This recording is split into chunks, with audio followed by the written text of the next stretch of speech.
सहायक महासचिव हैं। दोस्तों, दुर्भाग्य है कि ईसीआरएमसी इस जोन में मान्यता में नहीं है, लेकिन 12 जोन में फेडरेशन के एफिलिएट जीत करके गए, इसलिए बोर्ड में उनको मान्यता मिला। तो बोर्ड में हम पीएनएम करते हैं, जेसीएम के मेंबर हैं, डीसी जेसीएम, एनसी जेसीएम दोनों के मेंबर भी हैं। लेकिन ये टोटल जो पिछला इलेक्शन हमारा 13 में हुआ, उसमें जो रिजल्ट सामने आया था 12 जोन में हम लोग जीत करके आए। एनएफआईआर का जो संबद्ध यूनियन है वो 12 जोन में जीत करके आया, लेकिन आपका एआईआरएफ का यूनियन 16 जोन में जीत करके आया। 16 में केवल उनका एक नुकसान हुआ और हमारा जो है 5। एक जगह बिलासपुर वाला जो यूनियन है एसईसी रेलवे, वहाँ पर हम अकेले हैं, और बाकी 5 जगहों में तो आप देख रहे हैं, यहाँ मेट्रो रेलवे, हमारा east central railway, any railway और आपका एसडब्ल्यूआर और साउदर्न रेलवे, ये 5 जगह पे एनएफआईआर का मान्यता बनी है, तो वो लोग अकेले हैं। अब है कि फिर मान्यता का चुनाव होगा, और एक लंबे समय से प्रक्रिया शुरू होकर बंद हो जाना, ये रुक करके ये डिलेइंग टेंडेंसी करके इलेक्शन नहीं कराने का मंशा था, जिसको कि दिल्ली हाई कोर्ट से ये डिसीजन लाया गया कि 4 महीना के भीतर कराना है। रेलवे अपील में गई कि नहीं, संभव नहीं है, हमरा और 4 महीना बढ़ाया जाए, लेकिन मान्य सिर्फ 2 महीना हुआ और ये इलेक्शन प्रोसेस अब जारी हो चुका है। अब तक 4 चिट्ठी आ गया।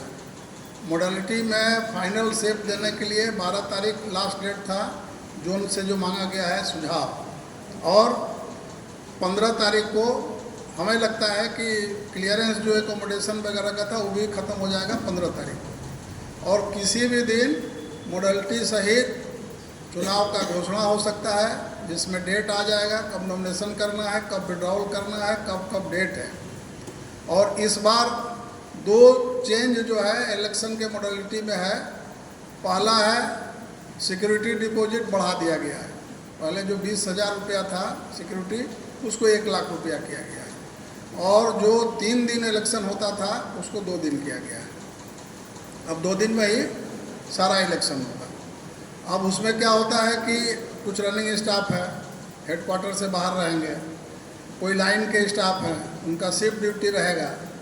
अब किस तरह से मैनेज करेगा लोग 2 दिन में, इसका भी सुझाव मांगा गया है उसमें। क्या इलेक्शन के लिए लोग को छुट्टी दिया जाएगा या उसका कन्वेनियंस के हिसाब से छोड़ा जाएगा, तो ये सब उन लोग का अंदरूनी है, तय हो रहा है। फिर ट्रेड यूनियन साथ में बैठेगी, जो हमें उचित लगेगा उसको सहमति देंगे, नहीं लगेगा उस पर हम लोग ऑब्जेक्शन करेंगे। ये प्रक्रिया चलेगी।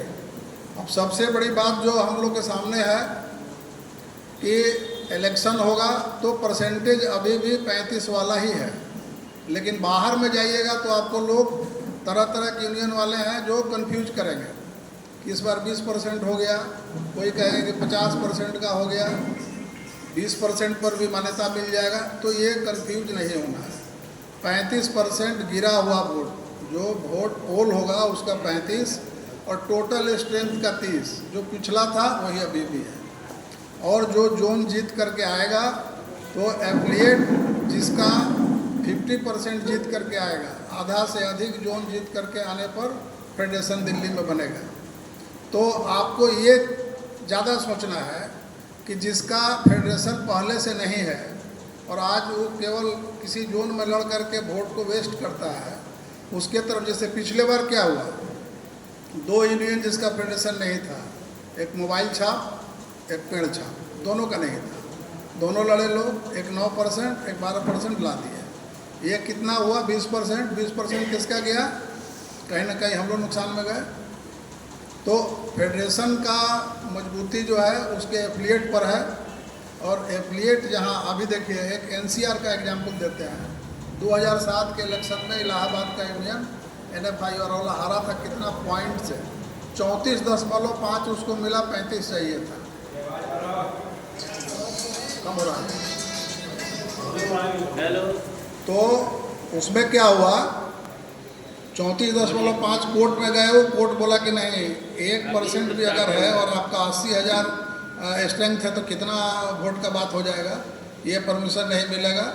5 साल बाद इलेक्शन हुआ और स्थिति ये आई कि सबसे ज़्यादा इंडियन रेलवे में, जो यूनियन 2007 में नहीं था, वो सबसे अधिक वोट लाया। पूरे इंडियन रेलवे में किसी भी यूनियन को उतना वोट नहीं आया, 58%। एक नंबर NFIR का NCRES, वो नॉर्थ सेंट्रल रेलवे एम्प्लॉय संघ, एक नंबर में आया।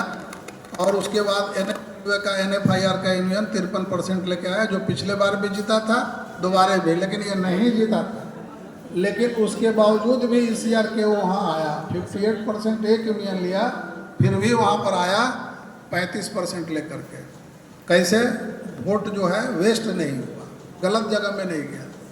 जो कुछ नहीं करते हैं, जो बरसाती बादल की तरह आएंगे और आपको सब्ज बाग दिखाएंगे और बाद में आपको दिखाई नहीं देंगे कहाँ चले गए। बाद में कौन है?